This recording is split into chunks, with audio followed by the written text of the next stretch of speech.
DMT is not like a psychedelic drug in the sense that you're getting into the contents of your hopes, memories, fears, and dreams.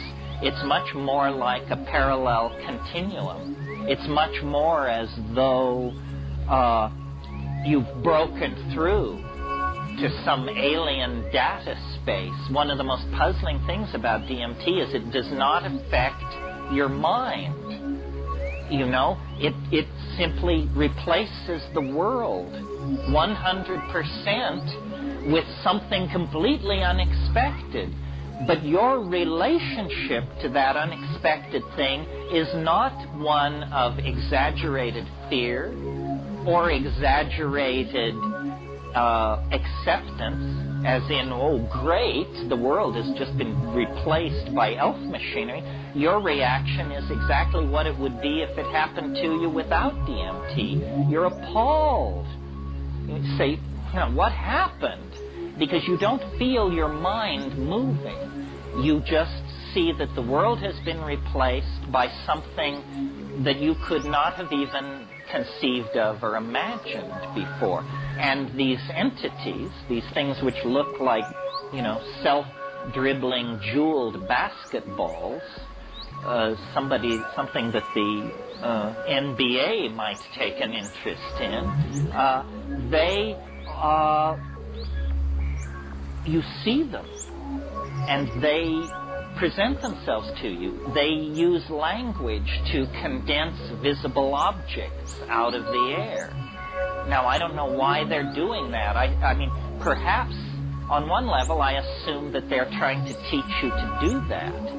On another level, they seem to be giving a demonstration of the fact that reality is made of language. They're saying, you know, if you don't believe reality is made of language, here, I'll make you one.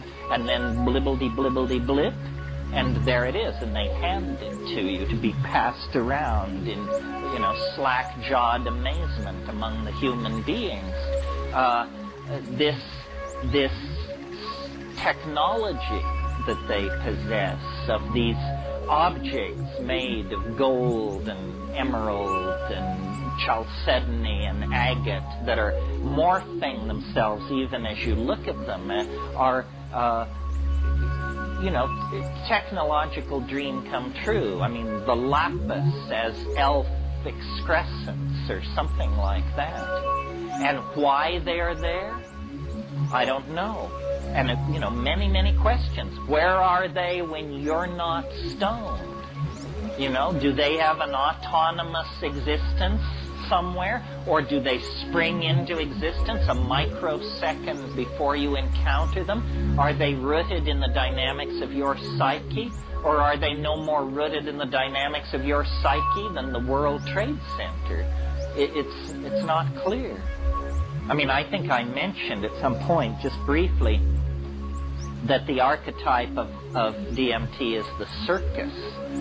These things are clowns at one level. They're clowns.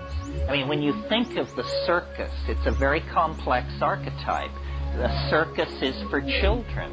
It's a delight. But then, you know, and you take a child to a circus and there are 3 rings and absurd clown antics going on. But then you lift your eyes up to the top of the tent, and there the lady in the tiny spangled costume is hanging by her teeth, working without nets. It's about Eros and death. I think my first awareness of Eros was being 3 or 4, and these women in these tiny costumes spinning around and realizing, you know, if she falls, she dies. And then away from the center ring and all this action, there are the sideshows, the goat-faced boy, the thing in the bottle, the Siamese twins, and Fuzzy Charlie. All of that is also very DMT-like. It really is the archetype of the circus. I can remember when I was a kid in this small town in Colorado, every year at the 4th of July, the carnival would come to town. for a week and set up, and we anticipated it throughout the year. But as soon as the carnival came to town, then you couldn't play outside after 9 o'clock at night, because carny people are different, we were told. And, you know, their means of support, sexual proclivities, and choice of intoxicants might have run counter to this Midwestern Catholic mining town I was in. And so then there's this sense of the disruption, the danger, the drama, the interest, the fun, and then they go away, and life is as if they had never been there at all. And that's what DMT is like. I mean, it's a secret of such magnitude that it's inconceivable how it has ever been kept. Because, you know, in a world where information was fairly weighted, we would spend as much time talking about DMT as we spend talking about, I don't know, the West Bank or something. And as you see, by studying our newspapers, DMT is rarely, if ever, mentioned. I mean, never would be a good rule of thumb. The Western mind is very queasy around these experiences that cast into doubt its cherished illusions about how reality is put together. And when you get to DMT, you have hit the main vein. I mean, I hold it in reserve as the ultimate convincer.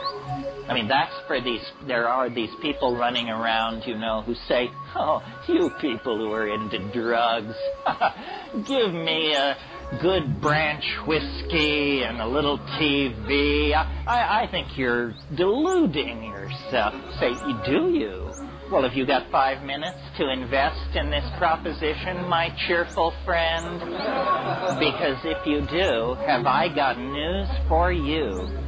It also seems to me, you know, considering the fact that DMT is a naturally occurring neurotransmitter, that you return to the baseline of consciousness in 15 minutes, that it's utterly harmless. What's the matter with our critics? Why are they so phobic of it? You know, what is it? Are you tainted forever if you know the position of your enemy? Why are they so afraid to give it a chance? Well, I think I can answer my own question, quoting a wonderful thing Tim Leary said years ago. He said, LSD occasionally causes psychotic behavior in people who have not taken it. Right. That is the problem, I believe, that these drugs are causing outbreaks of psychosis among people who won't get near them.